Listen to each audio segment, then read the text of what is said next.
Welcome to the Firebelly Social Show. We're focused on talking to food and beverage brands that are on a mission to make the world better. Hey, everyone. Duncan here with another episode of the Firebelly Social Show where we chat with founders and leaders of mission-driven food and beverage brands. And look, those of you that are listening, you know this is a unique crew. They're highly committed to their work. They're very much craftspeople, and they are definitely making the world better. So we've got an exciting episode for you today. And we're going to be talking to Raina Kumra. She is the founder and CEO of Spicewell. And this episode is brought to you by Firebelly Marketing. At Firebelly, we help mission-based food and beverage brands bring people closer together through social media marketing. And so if you're ready to use social media to take your brand to the next level, go to firebellymarketing.com to learn more. So with no further ado, I'm going to introduce Raina today. Raina Kumra from Spicewell. She is the dynamic founder, a groundbreaking food as medicine startup. And they're really doing some great work to transform our kitchens, which especially people like me who cook 4 to 5 times a week can really, really appreciate. But beyond her work at Spicewell, she's an advisor to Google X, a partner at the Fund LA, where she leads healthcare and consumer deals, and the CEO of Juggernaut, a powerhouse in digital and organizational transformation. My gosh, you are a highly accomplished person. I am so excited to have you today. Thank you so much. Is the audio okay? I just want to make sure you can hear me. Oh, yeah, you sound great. Okay, awesome. Well, I'm so happy to be here. And I love that you have the name of the show is Firebelly. It's very Ayurvedic reference. I can see that. Yeah, I mean, and look, the first thing that comes to my mind is where would we be in the world without spices? For so many reasons. Let's just start there. That's a great place. That's a great starting point. Well, I think where would we be without India? Because more than half of the spices that we use are endemic to India, naturally found in India, or were brought from India. Not everything, okay, not everything in the entire world, but a lot of the really key spices that we use. And during the pandemic, as I was sort of researching and getting ready to start Spicewell, I took a plant medicine course, and I myself didn't know that over half of the supplements that I use, like the ashwagandha, of course, but sometimes other things also were from plants in India or seeds in India or something. And Rina, correct me if I'm wrong, but we don't just need spice. Well, first of all, we need spice for so many reasons, but we don't just need it for cooking. I mean, we need it for flavor. It's both flavor. If I'm picking up what you're putting down, it's flavor and health. Well, yes. And what is so interesting is that in Ayurveda, spices are very key. That is the medicine that you use. And what's wonderful and what I learned is that all of these plants develop these compounds as a way of staying alive, right? They have these bad tasting kind of pheromones that they let off. These compounds are there to help the plant survive, and that's their sole purpose for the plant, but then they end up becoming the most magical medicine for us for all of our different bodily systems. So that's where I get really excited, because it's not just flavor. Of course, I know people think spice, they think spicy, which is also not true. It's not all spices are spicy. And then they kind of don't think about all of the practical aspects, like preservation, antifungal, antiviral, antiretroviral. There's so many things that these magical plants do all by themselves that help us preserve our food, help us preserve our health, etc. And I don't know how, this is what always blows my mind. I don't know how these sadhus in the forest, meditating for hundreds of days and just eating fruit, figured out some of these combinations, like the pepper turmeric combination. They didn't have microscopes. How did they know that your efficacy improves by 1,000% if you combine those two together? How do they know that the curcumin and the piperine those compounds need each other to work properly in the body. It just blows my mind. So I have to only assume they knew magic. I mean, it truly is magic because the properties of these spices and the time that these people lived, and the fact that they were able to, and I think all ancient in human terms, ancient civilizations have these sort of like magical things to bring to the table. And so you're sitting around, which I'm using very loosely because I don't think you ever sit around, but you were dreaming up this next step, and you thought, I got to bring this. You cared. You were so impacted by it, you thought, I got to bring this to everybody. Yeah, I think it started very organically. My husband had knee surgery, so I was just working with getting him back to health, and that I had prepared all these, spices and things like turmeric, because when you take pain medicine from the hospital, you get really stopped up, so you need ginger and all that stuff. And so I was ready on one aspect for him, brought him home, and that very same day, my 5-year-old daughter broke her collarbone, and my 7-year-old son was in a bike accident. Like it was just chaos all around. And so I wasn't just taking care of one person, I was taking care of three, two of whom could not get out of bed or help themselves to anything. So that's really the motivation behind Spicewell was I have to heal my family. I have to make them better. What are the foods that I can feed them so that every bite contributes to their health and isn't taking them back, which happens if you just eat normal American food. It will step you back, especially if you're trying to heal your body after a surgery. You have to eat like a very specific diet. I'm so sorry to interrupt you. I have to just say I was so impacted when I was doing my research for today to see that most Americans have a nutrient deficiency. Yeah. Oh yeah. I So mean, that was the other side. I know. how does that work? I mean, especially when you hear all the rhetoric, it's like we're the greatest country in the world. But are we very self-aware if we're unaware of the fact that there's a nutrient deficiency?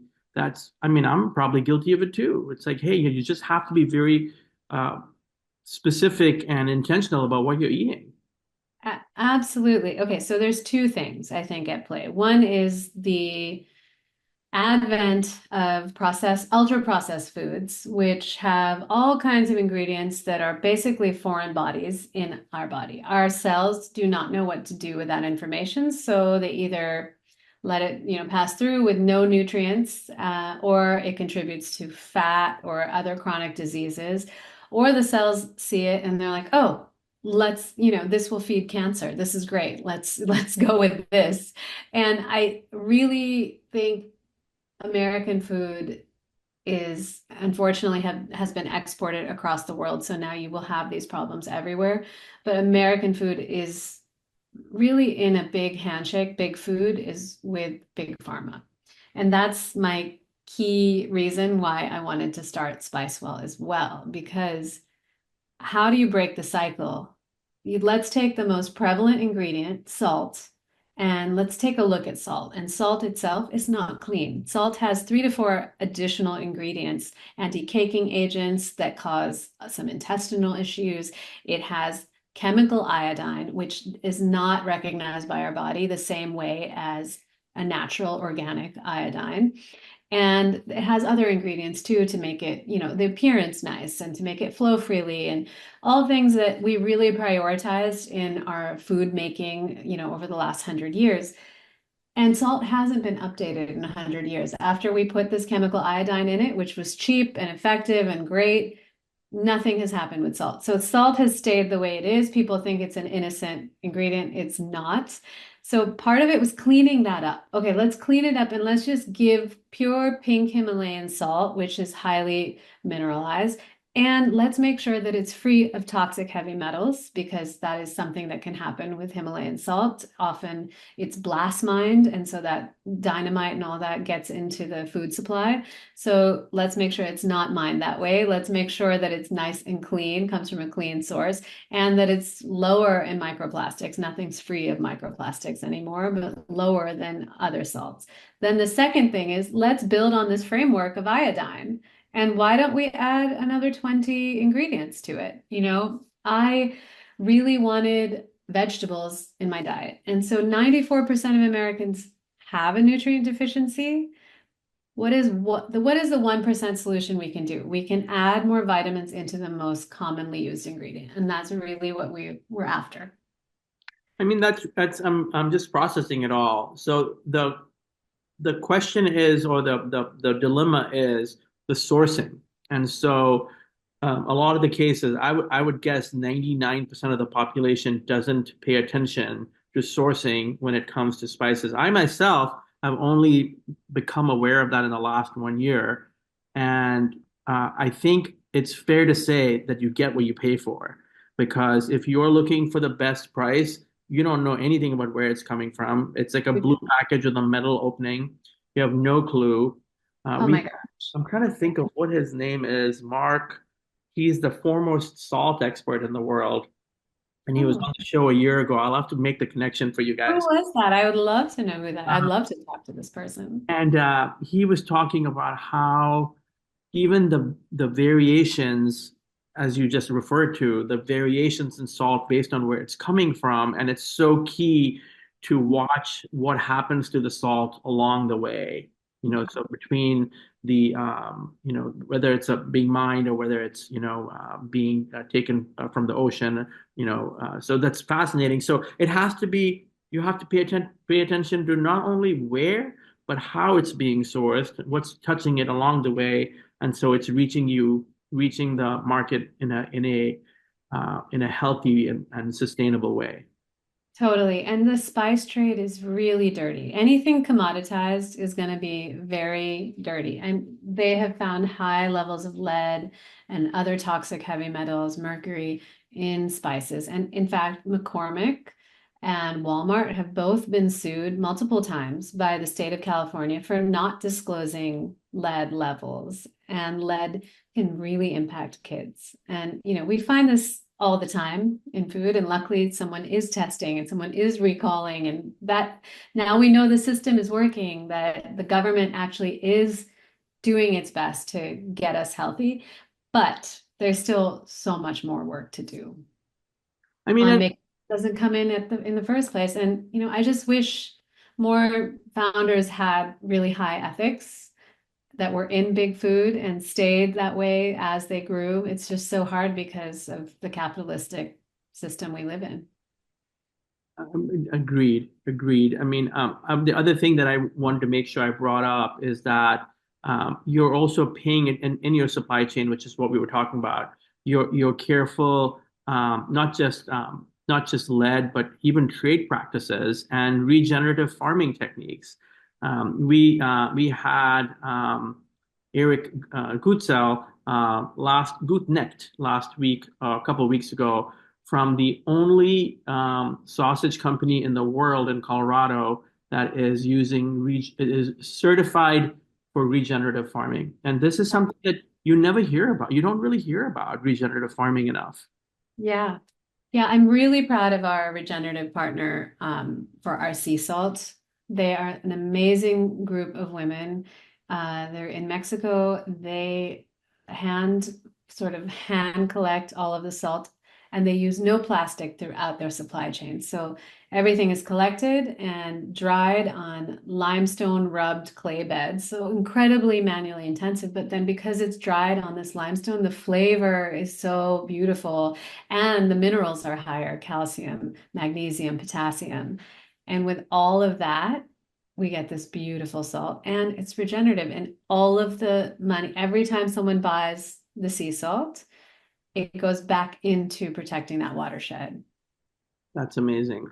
I love that you are so intensely scrutinizing all these different aspects of your product. I also want to. I've been combing the website, so one of the things I saw there, which I want to just ask you again, even though we talked about it in the pre-show, that pepper is blended with turmeric, and it's the triple benefit. It's digestion, inflammation, and circulation. That's right. That's right. And it's excellent for gut health. We've gotten lots of reports from our consumers that they now, there's no delicate way to say this. Now they poop every day, like they weren't before. Amen. Amen, sister. That you hit the nail on the head. Yeah, I think that's like the most important thing for detoxification, right? You have to be able to just be regular and then fill your system with good stuff. And it will all the systems start working. Turmeric, oh my gosh, turmeric does so much. Turmeric, ginger, these are, I mean, we say the word superfood and it's very overused, but these are really important to everyone. We should be eating it every day. So I wanted to make sure that I shine my light. It's my job to shine my light on you. I wanted to make sure that we talk about your social impact. I mean, you work with the Desai Foundation, uh, Yeah. and you're Yeah. supporting small farmers in South Asia. Yes, the Desai Foundation is an amazing organization. It's run by Mega Desai, and it used to be a smaller family foundation. They've turned it into a national, international nonprofit. And what Mega has done is really focused on educating women. And she's also made sure that because there's so much stigma around periods and they don't want women working when they have their periods, they don't want to, they sort of girls are very ashamed of it, and that really impacts their ability to work and study and all in their entire life. So she's really changed, she's found that one thing and she's helped change the whole story about how we can deal with periods. And both men and women can talk about it and everyone can be supportive. And it doesn't mean that people are dirty and that women can't come in and do work. And so she's effectively increased productivity by identifying this small issue that was actually a huge underpinning of working in this village. And then, just empowering women. We also support the National Forest Foundation. We plant a tree for every order that comes through our website. And, we want to continue doing more and more and more, but we're a very small company. And we're, doing our best to get to be to profitability. We owe a lot to our investors and we have to scale. So it's a lot of pressure to do everything at once. But I mean, look, in the words of Danny Meyer, the man that wrote Setting the Table and, the force behind so many great restaurants. It's like, Rena, you are definitely going to succeed. The question is whether you're going to enjoy that journey or not. So, Yes. No, I'm enjoying it. I am definitely enjoying it. and we'll get into founder life in a minute, but I wasn't done yet. I have to ask also, like, if we can just, briefly educate people on the case for fresh versus ground spices. I Oh, know yeah. I know you have an opinion on that.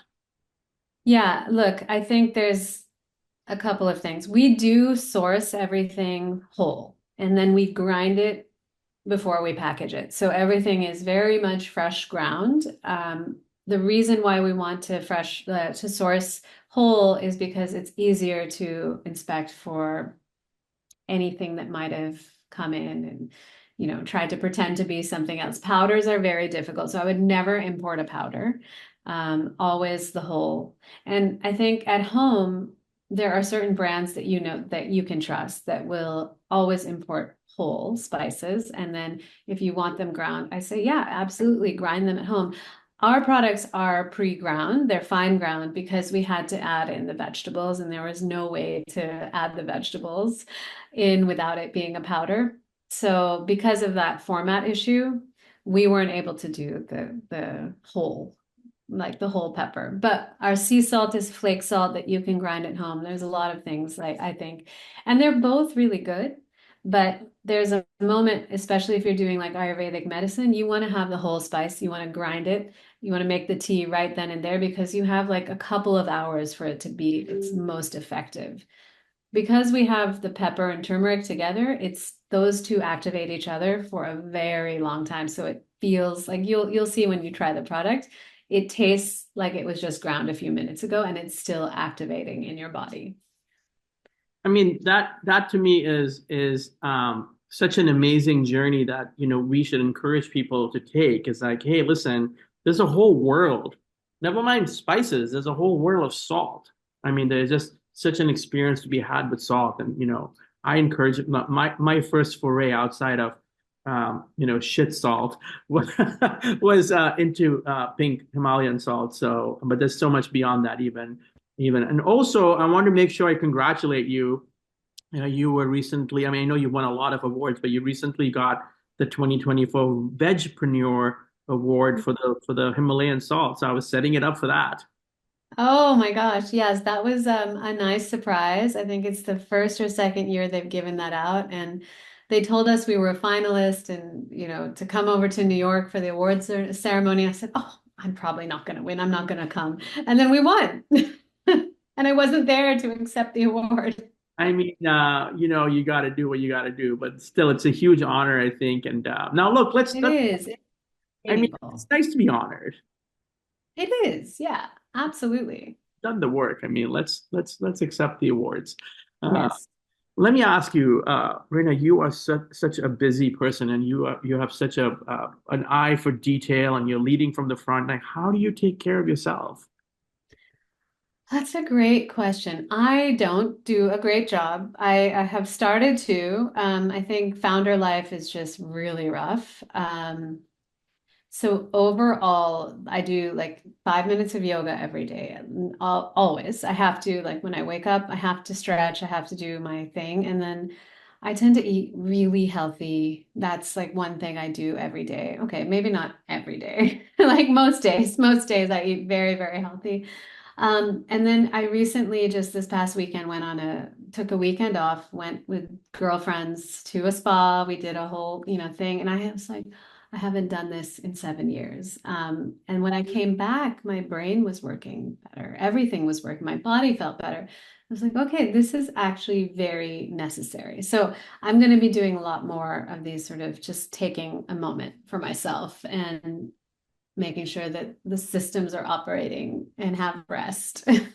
I mean, I think it's a very sound business decision because, first of all, never mind the business part, your family's going to be happier when you're rested. Your friends are going to be happier with you. You're going to be happier with yourself, and your team's going to be happier. I know when I'm taking downtime, one of my justifications is, damn it, Duncan, your brain doesn't shut off, and you're going to come up with one great idea, for the company. And so I think that I'm sure when you were sitting there in the sauna or in the steam room and you were like, oh, we're going to do this differently. Totally. Yeah, yeah, yeah. I think you do. You can't be creative when you're under fire. And most days you're just executing. So any food founders out there, it's a brutal business. You have to take care of yourself. Burnout is always around the corner. Burnout, that's a great, oh my gosh, I'm writing that down. Burnout is always around the corner. I feel like I run into that corner every week right now. I And know, I know, I um, know. what are you really excited about right now? Are rolling out some things that I'm excited about. Launching a loyalty program and rewarding the people who have been with us from the beginning with some free products. And then we're also launching our first clinical study to really, track the symptoms. So we want to get some people on board with that as well. So I can send you that link as we get it together. Yeah, awesome. So that is something to be totally excited about. And I guess let me ask you this. I've got a couple other small questions, but where can people, let's make sure we get the plug in. Where can people find Spicewell and how do they find it? Yeah, so we just launched on Thrive Market. So if you're a Thrive customer, we would love your support. That's a very important aspect for us in growing that business. And then, of course, we're on spicewell.com. That's where we run most of our specials and our loyalty program. But if you don't care about that, you can always find us on Amazon. We're at the Fresh Market all over the East Coast and the West Coast in a lot of specialty retailers from Erewhon to Gibson's to Rainbow Grocery in the Bay Area. And I heard that there might be, and if there's not, it's okay, but I heard there might be like an incentive for listeners. Oh, there is. There is. So if you come to spicewell.com and you use the code SPVIP15, that's Spicewell VIP 15, you will get 15% off your first order. Oh, love it. Thank you, Rita. That's great. Now I gotta ask this question. I know that all of your spices are like your children, but is there a favorite? That's so funny. I love my pepper. I know a lot of people like there's either salt people or there's pepper people. I am both, obviously, but I am just so proud of my pepper. I feel like my kids love it. They put it on everything. I know, I just put on eggs and my eggs are healthier and I know it's healthier and it feels better. So it's just like a good way to take a supplement without taking a pill, which was my problem. I didn't want to take more pills. I mean, are there any recipes that you tend to repeat and you just love, so you eat them again and again? Oh yeah, definitely.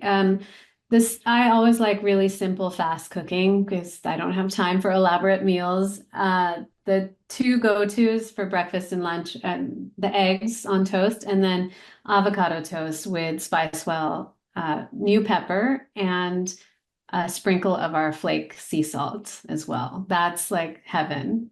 Wow. I'm on a fast later today, but man, you got me going with my appetite's gonna be Okay. Well, we will help you break your fast when you're ready. Oh, I had a bonus question, Reina. What is your thoughts on the work that Asma Khan is doing in London and all over the world with, the power using food as a movement for women? I love what she's doing. When you mentioned her, I just like got really excited. I followed her. I don't know her. I think she's incredible, and I think food is the thing that if you are going to build a movement on anything, do it with food. And she's 100% right in her approach. Well, Reina, she has been on the show before, and I will send you the episode, and Oh, I'd love to. hopefully there's a connection to be made there. Yeah, absolutely, absolutely. Thank you. Well, what an incredible conversation, Reina. Thank you so much. I am so honored that you would be here today, and I love that you're just making the world better in such a matter-of-fact way. And so hopefully you enjoyed the conversation, and I want everyone to remember, hey, not to be trite, but you can spice up your life, and what better place to go than to Spicewell to do it. Thank you so much for having me. This was awesome. Yeah, thanks for your insights and your passion. And everyone, just another reminder, spicewell.com. Sure, you can get it on Amazon, but we'll all be happier if you buy it at spicewell.com. Don't forget to subscribe to our show. Reach out to Reina if you have questions. And at the Firebelly Social Show, we love shining our light on leaders and founders of mission-driven food and beverage brands. And this podcast is a testament to their work. So thank you for listening, and we'll see you on the next one. Thanks for listening to the Firebelly Social Show.